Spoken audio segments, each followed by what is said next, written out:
Stage of my journey through time, I really got a bit too far back. I was standing in a scrap of woodland, much the same as it would have been 7,000 years ago. But my story actually begins just... Hello.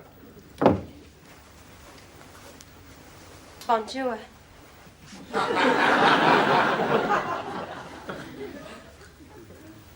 My name's Chantal. Mm-hmm. I'm your new French mistress. Mm.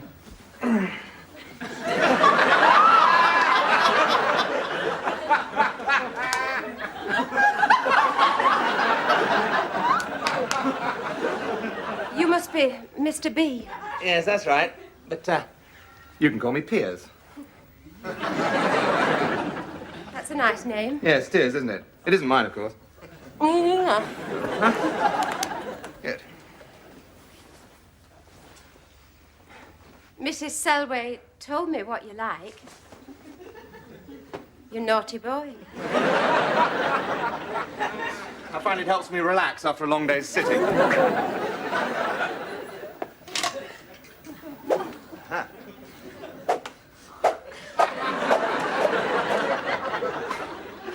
This seems like a nice whippy one.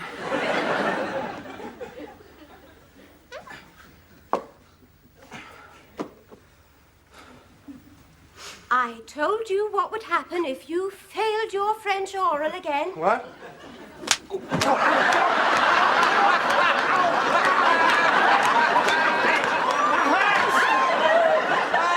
supposed to hurt. You wicked boy. Stupid swallow!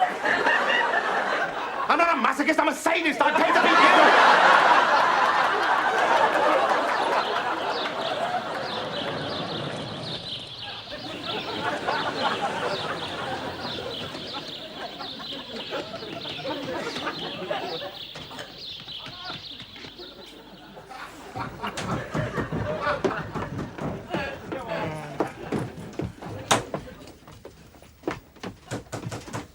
This one's got more stripes than you have, Sergeant.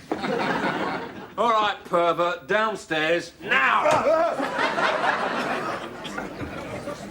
I shouldn't be here at all. I'm from the good flute guy. There's just been a terrible mix-up at the office. What goddamn bore these interruptions are. Takes me long enough to get my engine warmed up to start with. It must be pretty clapped out if the bodywork's anything to go by. Dear, oh dear, oh dear. Cyril, I didn't know you were a member here, old boy. Oh, yes, the girls are so fragrant. I've been coming here for years. So to speak. Congratulations, by the way, on your knighthood, old boy. Well, strictly between Freemasons. I knew I was onto a K, provided the jury found that randy little politician not guilty on the curb-crawling charge. Was he guilty? No, as a matter of fact, he wasn't.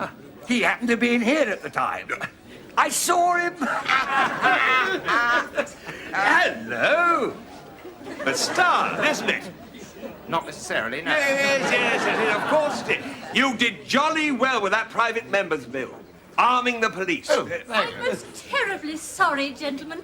Inspector Radford here is new, and apparently no one has explained our special relationship with the local force. If you are implying, madam, that there is some nod and wink deal in operation between my Nick and your bawdy house... Well, of course there is. It's been that way for years. You realise I could do you for that? I expect she'd probably give you a discount. All right, sleaze bags, names and addresses. The Right Honourable Sir Cyril Havisham Armstrong, Court of Appeal. Daisy, come here. This is Major General Ralph Munro MacDonald, KCMG, KCVO, DSO, Ministry of Defence. If you think I'm wasting ink writing down this crap...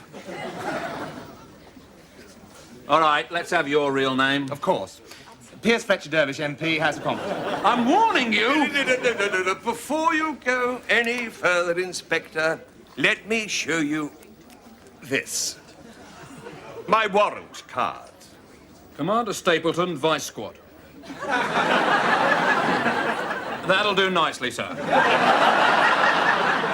right, lads, there seems to have been a bit of a cock-up here. Extraordinary facility you have for the telling phrase, Inspector. You just come with me, Inspector, and let's see what I can do for you. Thank you, madam.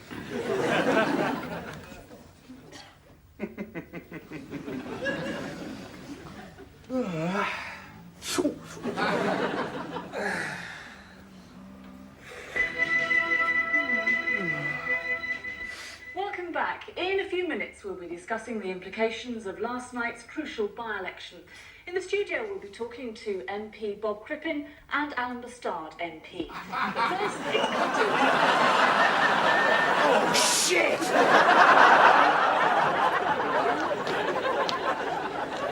Taxi! Taxi! Taxi! Stop! Stop! Oh, taxi! Taxi! Get here! Hurry!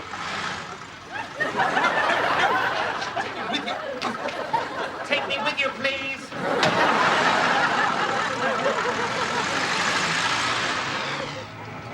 Sit well back in your seat if you don't mind, Chief, in case I have to do an emergency stop. I shall sit as I choose now. I will not hold a common foot down. The Metropolitan Hackney Carriage Office would have my badge if I didn't attend to passenger safety at all times. All right, I'm sitting nicely now. Will you please begin? Irritating virus. Yeah, I know why you was perching on the edge of your seat. Been for a bit of hanky-spanky at Mrs. Selway's famous knocking emporium, eh? Nothing to be ashamed of. Mrs. Selway's is a landmark of old London. Yeah, it's even one of the runs of the knowledge now. How do you get from Mrs. Selway's to the Middlesex Hospital Clap Clinic?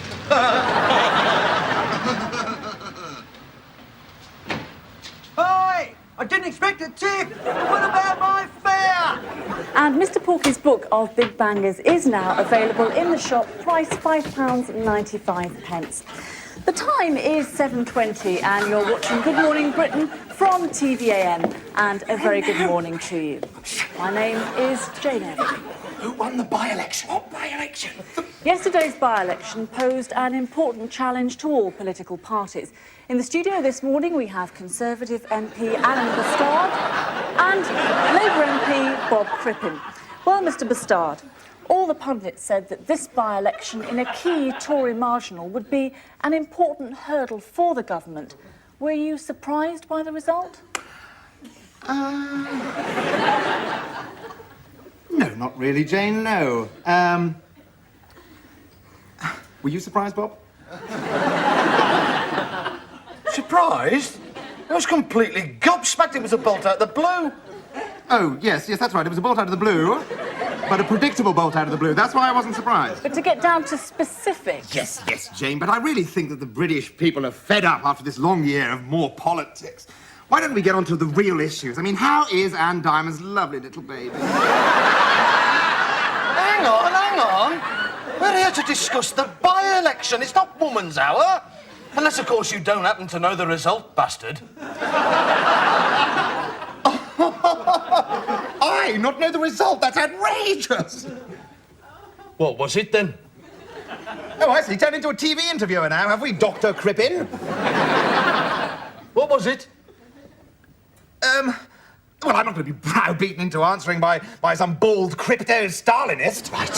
Right. You ask him, Jane. Go on, ask him. Well, I'm sure you must know the result, Mr. Bastard. Of course. Labour. Came second and we held the seat. I mean, it was a foregone conclusion, really. Actually, it was a surprise victory for the SDP. Oh, solid! Oh, that's right! Get me up early in the morning! Get me up early in the morning and ask me trick questions, why don't you? Now I know how Dennis Healey felt!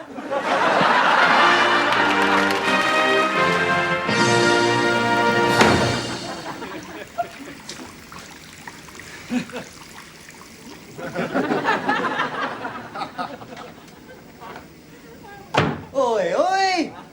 Oh, God. Now I know what MP stands for. Monumental Prat. I'd advise you to to go away.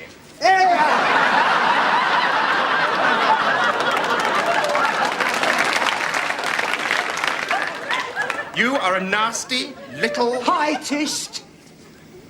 I had to hang about. You didn't pay your fare. So I come in and I watch you on the second reception. Worth £3.50 of anybody's money. So the ride's on me. Blimey, I almost feel sorry for you when she finds out about this morning. Shut up! Fancy not even knowing the result. I'd have told you if you'd asked me nicely. Ah, but you didn't want to listen to my common working class accent. Shut up, or I will hit you. Oh, yes, very brave. Hit a man of diminished stature, with a dicky heart to boot. Well, that just goes to show, doesn't it? Any old tosspot can become a Tory MP if he knows what palms to grease. Right. Well, come on, get up and make a fight of it! Come on, get up, you little bastard, get up! Please?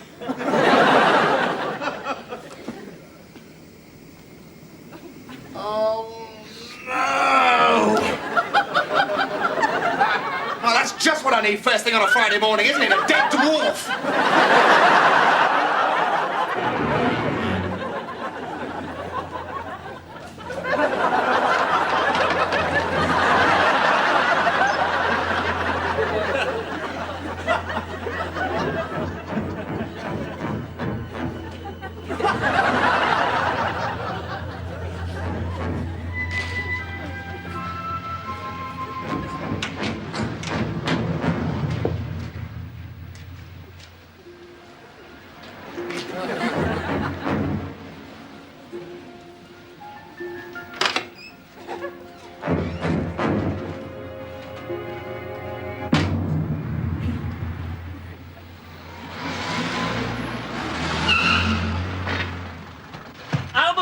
Fred Hasco, pleased to meet you.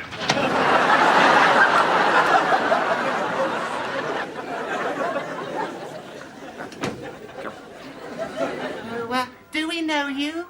Oh, yes, it's Alan Thingy, isn't it?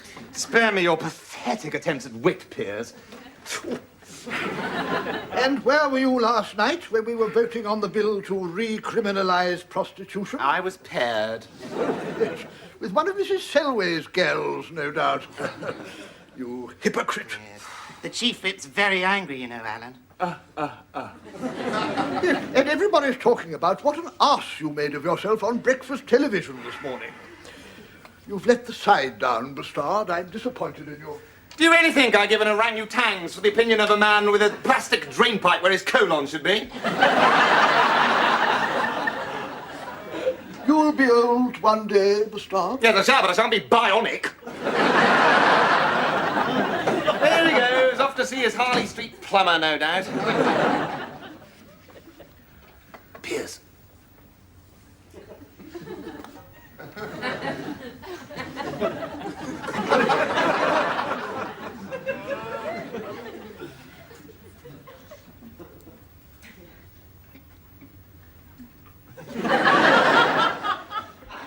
Piers, I wonder if you could do me a little favour. That depends. Well, I've got a taxi downstairs. And you want me to go and pay the driver as usual? No, don't try to anticipate me, Piers. You haven't got the wit. I just want you to drive the taxi out to the country, somewhere secluded, and, set fire to it. Why? Well, it's a very old taxi, and really, I don't need it anymore. Here are the keys. Thanks. No, I don't want to. What? Why not? Give me one good reason. Well, taxis aren't biodegradable, and it'll upset the wildlife. Oh, poor little bunny bunnies. Well, you sit down there then, Piers. No, you sit down. I'll go off all on my own into the middle of the country and set fire to the taxi for you, shall I? God.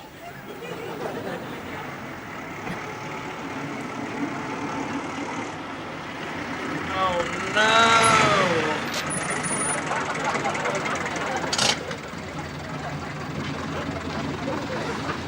Yes, officer? Dulwich. Dulwich.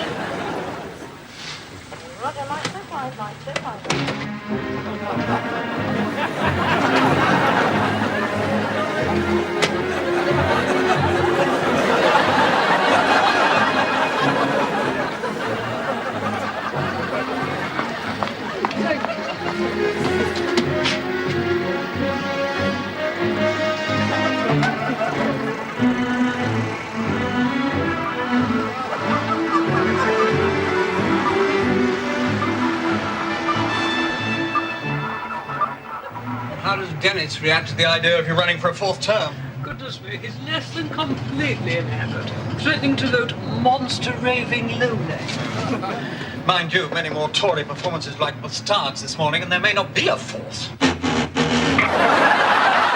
you drive more carefully, please? Yes, what are we going to do about him, Chief Whip? It was quite the worst television appearance since Michael Foot hung up his welding spectacles. And he failed to respond to a three-line whip last night. He seems to imagine that just because he's got the largest majority in the House, he's immune to discipline. Well, tomorrow I intend to haul him over the coals. Excuse me interrupting, but I saw him on the telly this morning and I thought he was knockout. Do you mind? I don't think the Prime Minister intended to include you in her conversation. No, I am interested. I am interested in hearing what the common man has to say. Well, you're in the right place then, aren't you, Governor? Because I don't get much more common than me.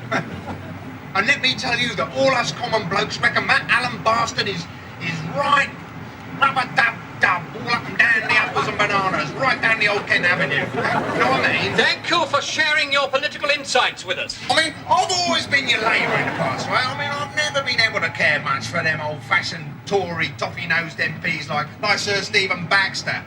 But with ordinary blokes like Bastard coming through, well, you'll get my vote every time. And hundreds of other ignorant working-class cabbies like me feel exactly the same. Up and down the uppers and stairs, in and out, I drive my van. Up and down the uppers and stairs, I'm a cheeky cockney lad. I go in and out my house. Up and down the stairs, 1, 2, 3, 4, that's how many kids I've got. Driver, shut up! Got more work than if we've taken a bus. Right, that's 77 quid, but to you, Duchess, nothing.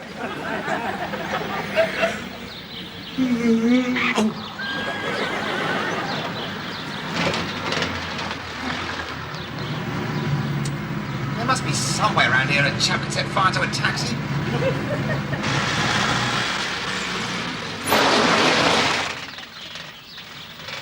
This'll do.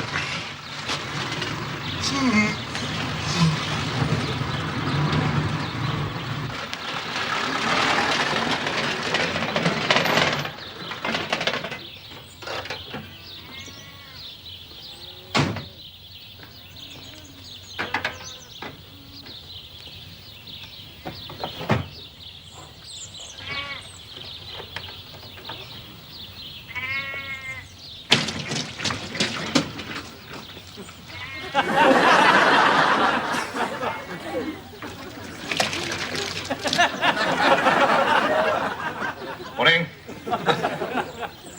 You so hate having a dirty bonnet.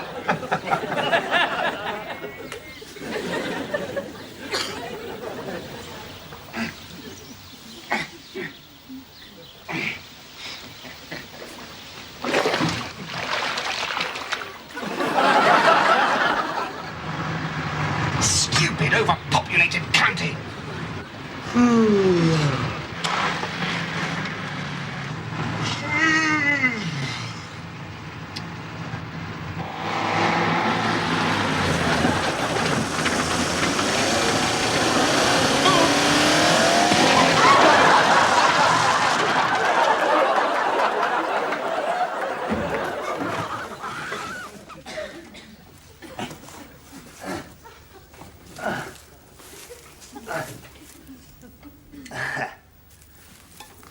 Perfect.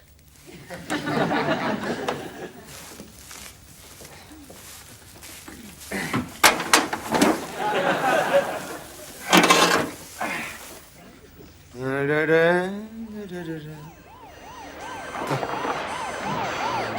that time too.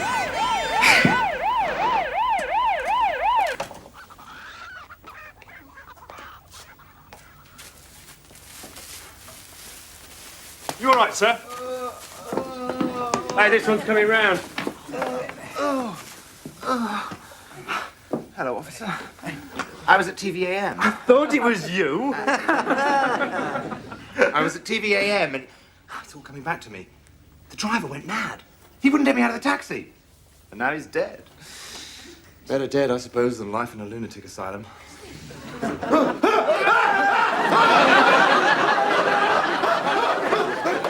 maniac! He tried to kill me! Calm down, Schulte. Come on, let's get back down to the net. We'll sort it out there. Officer, there is nothing to sort out. Whose word are you going to take for this? The Member of Parliament with the largest majority in the House of Commons, or this nasty, foul-mouthed, stunted, psychotic little dwarf? Put it like that, sir.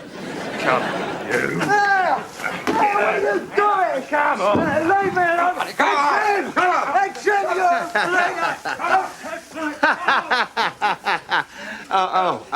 Now, sir, if you'd like to come with us, we'll take you to Basildon General. Get that wound dressed. You don't think I'm going to set foot inside an NHS hospital after 10 years of government cutbacks, do you? Take me to Harley Street!